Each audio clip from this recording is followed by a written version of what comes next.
We are leading the way, breaking in here now to bring you a live press conference from Dayton. The mayor of Dayton, Nan Whaley, and Senator Sherrod Brown are speaking about their time with the president and his visit here to the Dayton area with those victims and some of the family members. And also the first responders who, without their heroic actions, hundreds would have died.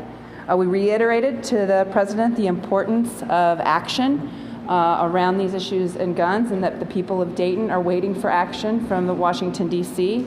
I talked a bit to the chief of staff, who was also there, about red flag laws and how there's a certain legislation that Lindsey Graham and Blumenthal are moving to make sure that we can have a national red flag law. And there's a piece in that legislation that would actually make Ohio and Texas be a pilot for cities to be able to go right to the federal courts for it. So I reiterated that, and then the senator was very eloquent about some of the things he had to say about guns.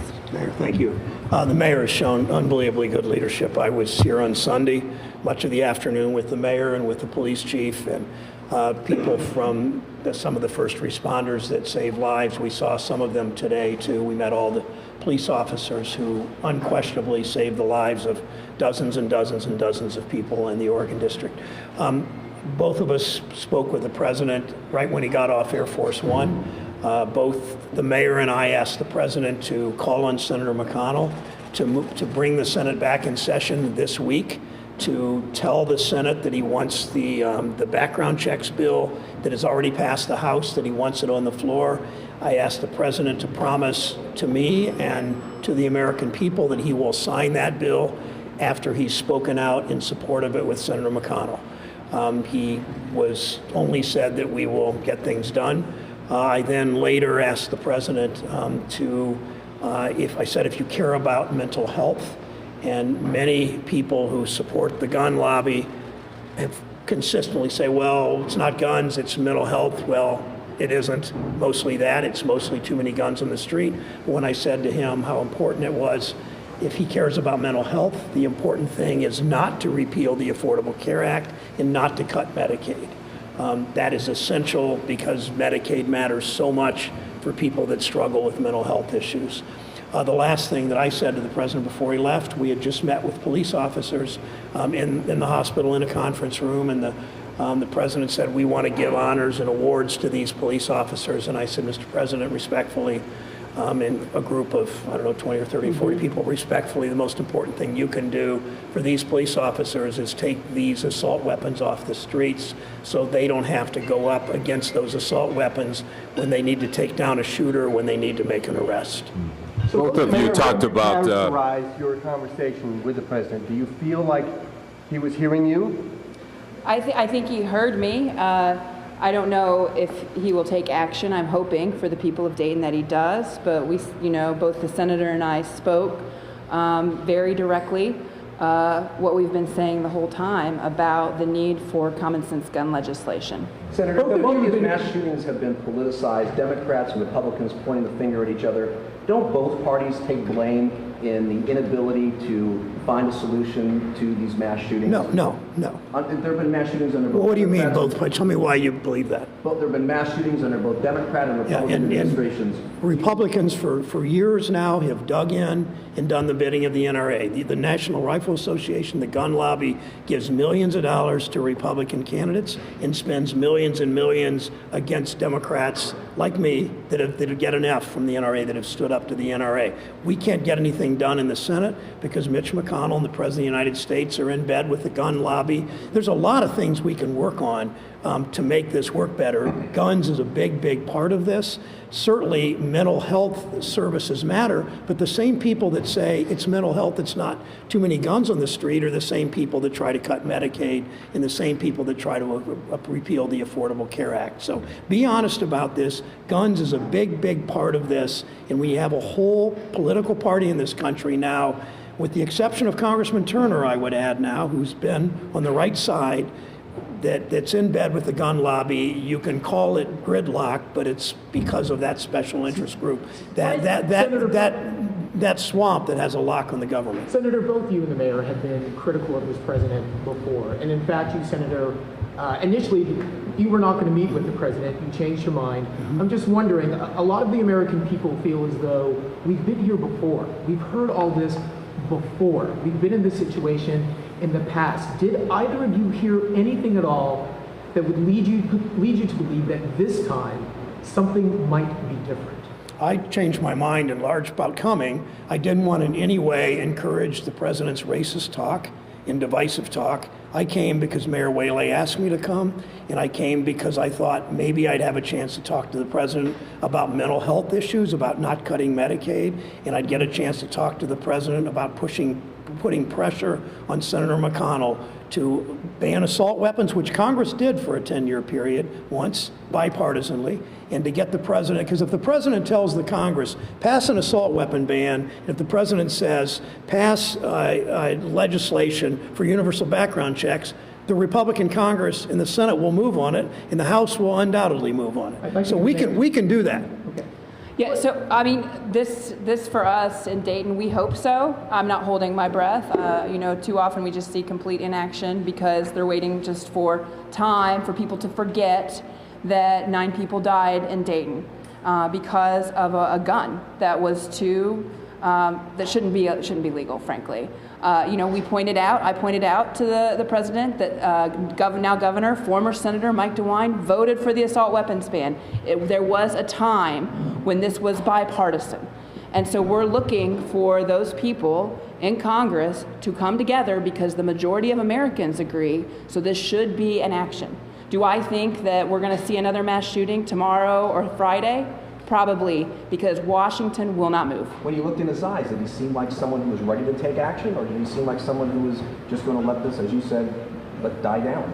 This is the first time I met the president, so I don't think my ability to look in his eyes is going to give you any insight on what he's thinking. You had a lighthearted moment with him at the airport. Laughing, what was that? I'm sorry? Did you have a lighthearted moment with him? You were laughing with No. him? I mean, the conversation at the airport was pretty brief. He was kind of moving pretty quickly towards us, and it was like, Mr. President, the city of Dayton and the people of Dayton really are looking forward to some action. That's what you can do to help us, is to get some action on common sense gun Did legislation. you specifically talk about his tone? No. I talked to him about, I'm very concerned about a president that divides in his rhetoric and plays to race in his rhetoric and is racist. I remember President Bush, whom I agreed with about very little. He wanted to privatize Social Security. He lied about the Iraq War. But after September 11th, President Bush went to a mosque and said, Muslims didn't attack the United States, terrorists did. President Obama, after the 2 most awful shootings of all the shootings, Sandy Hook and Charleston, went to comfort them and talked and sang healing language. I wish this president would do that. We did not talk about that. We talked about Medicaid and getting Congress to move. I don't know the president intimately, but I will continue to call publicly on him on all of those. How was he received by the patients? He was received well by the patients, as you'd expect. They're hurting. What did he say to them? He was comforting, and he did the right things, and Melania did the right things, and it's his job in part to comfort people. I'm glad he did it in those hospital rooms. The Dayton Police Department said in a tweet about an hour ago that the president was not planning to stop by the Oregon district.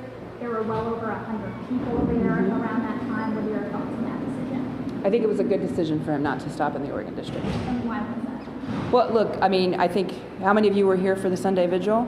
Any of you? Any? Okay, so you saw just some of the anger and agitation in our community about it.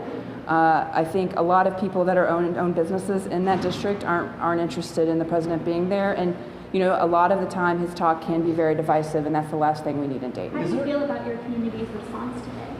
I've been proud of it. I haven't paid a lot of attention to the response today, so you might know something I don't know. So like the senator and I literally just got back from the hospital. We didn't have cell phone service, and then came right here. So I would say, as someone who doesn't live in Dayton and admires the mayor so much, I would say this community has been extraordinary from the night it happened with the police to the rescue people that showed up from all the suburbs, 5 from the city, another 15 from suburbs that got there within 20 minutes.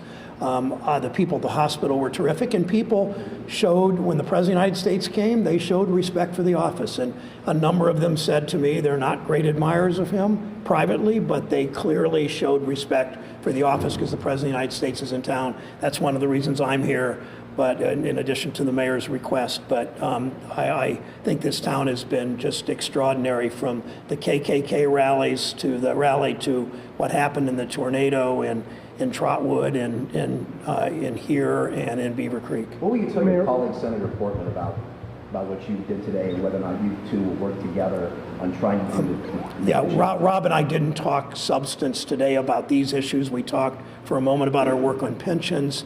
It wasn't a time to spend a lot of time talking to each other. We have a good relationship. We differ on the issue of guns. We hope we can find some common ground on this, but so far we haven't, and I'll just leave it at that. You confident that Mayor, what things can will you be tell us different about this what you time? would tell I people hope so. about I hope the so. Oregon district, and in terms of suburbs, in terms of people from across Dayton being willing to go back there after this, and after this, the next few days of coverage dies down? Right, we want people to come, and this is the local spot. These are local business owners with local restaurants. So, we want people to come and really support the district. We'll be having some activities over the coming months for people to come down in larger forms. You'll hear more about that later. But the best thing you can do is, number one, you can donate to the Dayton Fund and the Dayton Foundation for those victims that have been hurt. Number two, you can call the President and Senator Portman and thank Congressman Turner for action around guns, and also your state legislature, because the DeWine stuff is coming, so there will be movement there. So, calling about, I'm from Dayton and I want action on this, will be very important.